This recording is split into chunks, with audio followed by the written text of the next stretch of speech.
En los años 80, el metal estaba dando sus primeros pasos en Argentina. Surgieron bandas como DAC, Bloque, Helion, Cerbero y B8, sin dudas la más reconocida. Hoy vamos a hablar de una agrupación que fue un poco más allá, llevando una imagen mucho más extrema que sus compatriotas contemporáneos, vestidos llenos de tachas, cruces invertidas, sangre, vestidos exóticos que jugaban con el oscurantismo, inspirado en Mercyful Fate y Venom, bandas que inspirarían el surgimiento de la primera generación de black metal a principios de los 90s. Como ya vieron en el título, hablamos de Retro Satán, que logró reconocimiento gracias a sus shows teatrales e impactantes para ser del underground. Fue fundada en 1983 por los guitarristas Luis Santarcroce y Domingo Felice, con una primera formación complementada con el vocalista Ismael Porcel, el baterista Daniel Merco y el bajista Damian Page. La banda rápidamente dio de qué hablar por lo ya mencionado, sus presentaciones en vivo, hechas casi en la clandestinidad que significa el under de los 80s, además de contar con el apoyo y la amistad de gente importante dentro del ambiente quienes los ayudarían a crecer, como Pocho Metallica, Beto Samarvide y Ricardo Iorio, este último compañero de escuela de los guitarristas fundadores. En 1985 ingresa como nuevo vocalista Rubén Cuenca, quien ya se había hecho con una reputación por su paso en dos bandas icónicas de aquella primera generación de bandas de heavy metal en Argentina, Bloque y Tonelada. Cuenca se convertiría en el vocalista que más tiempo se mantuvo en Retro Satán. En 1986 lanzarían su primer demo, llamado simplemente Cassette Promocional 86, con una producción muy austera. Contaría con solo 3 canciones, Exorcizando la Cruz, Fuego Cruzado y Esperando el Final. Contó con la participación de Marcelo Bracalente en el bajo, también reconocido por estar en Jericó, una de las mejores bandas del país.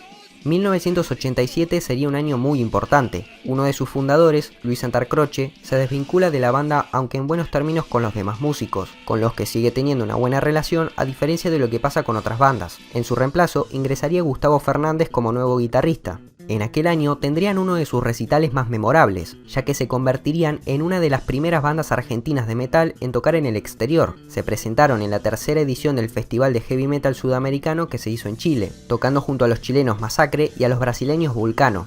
Finalmente, aquel año sería importante por el lanzamiento de Grito Mortal. Por su duración y los clásicos que tiene, es considerado un álbum de estudio en toda regla. Tuvo sus dificultades, empezando por su mala producción. Los músicos explican que esto se debió a que el productor ni siquiera conocía lo que era el heavy metal, algo que en realidad era bastante recurrente en aquella época en Argentina. Sabemos también el caso de Hermética. Álvaro Villagra tampoco era un gran conocedor del género, y por eso los resultados de la mezcla fueron igual de insatisfactorios que los de Grito Mortal.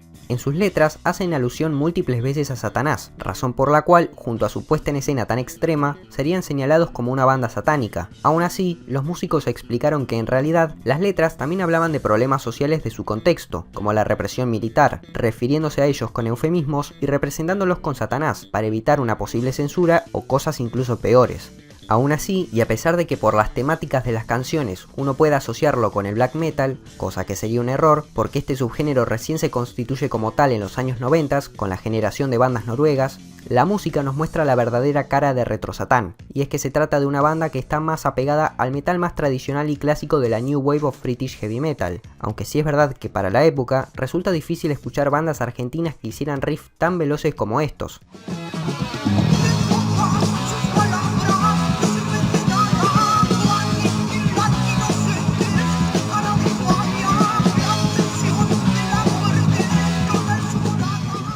Sumado a que las guitarras sonaban filosas en cada nota que tocaban, no es de sorprender que los músicos cuando hablaban de su estilo lo describen como una banda de heavy metal, speed metal y hasta power metal. En 1988 editan un disco en vivo grabado en el Helloween Pub. Este álbum contaría con todas o casi todas las canciones que habían compuesto hasta la fecha, con temas de los 2 demos anteriores.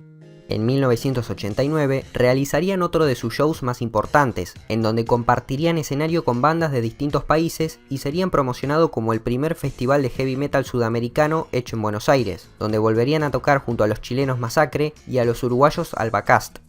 Desde entonces empezarían a haber muchos cambios en la formación. El guitarrista fundador Domingo Felice y Gustavo Fernández se alejarían de Retro Satán, ingresando Roberto Batalla y Claudio Dúliva como nuevos guitarristas. Ingresarían otros bateristas como Luis Sánchez y Alejandro Cid, aunque luego volvería Jorge Sánchez. Marcelo Bracalente también volvería a ser bajista, y con esta formación editarían un último trabajo lanzado en 1991, llamado simplemente Demo Exclusivo y distribuido en formato de cassette, que contendría solo 2 tracks, uno por lado. Vidas Perdidas y Viajero Nocturno. Luego de esto tendrían la participación esporádica de otros músicos como el guitarrista Hernán Batalla y Diego Valdés, el reconocido vocalista que pasaría por Skiltron, Azeroth, Helker, entre otras. Ese mismo año, Retro Satán se disolvería por muchos años, o mejor dicho, décadas. De todas formas, el impacto que tuvo Retro Satán en los 80s la dejó en la memoria de muchos metaleros. Es así como en 2005, la discográfica brasileña Dice Irae Records se interesó por Grito Mortal y lanzó una versión en vinilo del mismo. Todo esto a casi 15 años de haberse separado. En su periodo de 25 años de inactividad, se hicieron varios esfuerzos para que se reunieran, siendo el más cercano en 2010, en donde se intentó reunirlos para que hagan un show tributo que finalmente no se terminó dando. Pero sí se logró en 2015. En un principio solo iba a ser un recital como forma de tributo a la banda, con integrantes clásicos como Rubén Cuenca, Gustavo Fernández y Jorge Sánchez, junto a Martín Pauluc y Carlos Casaburi, dos nuevos músicos invitados de la banda Fantasmal. La gran recepción que tuvo este recital tributo empezó a repercutir, y muchos organizadores de distintas partes del mundo se contactaron con el grupo para que vayan a tocar, lo que incentivó la idea de que Retro Satán vuelva a la actividad. Es así como siguieron tocando y así se mantienen hasta el día de hoy, girando por varios países de Latinoamérica, ya que son más reconocidos afuera que dentro de la propia Argentina.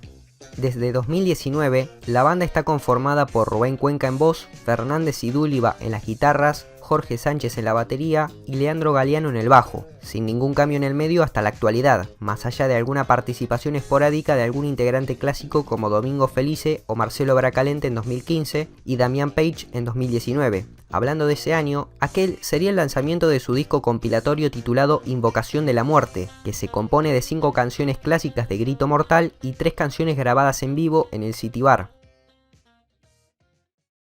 Retro Satán ha logrado ser de las pocas bandas de la generación V8 que ha perdurado y siguen activas hasta el día de hoy, seguramente gracias al impacto que habrán tenido esos shows tan llamativos visualmente a principios de los 80s que le permitieron destacarse de sus pares y ganándose el estatus de culto por una parte de la comunidad metalera latinoamericana que gusta de mantener vivas a esas bandas que hicieron cosas destacables y hasta innovadoras en el continente.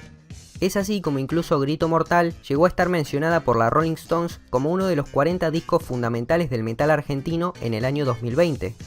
A día de hoy se sigue esperando por un segundo disco que ya fue anunciado hace varios años y todavía no sabemos cuándo será publicado. Esperemos que pronto. Bueno gente, eso es todo por hoy. Recuerden que pueden seguirme en Twitter que está en la descripción. Espero que les haya gustado el video. Si fue así, no olviden de compartir y suscribirse. Y nos vemos en unos días. Chau.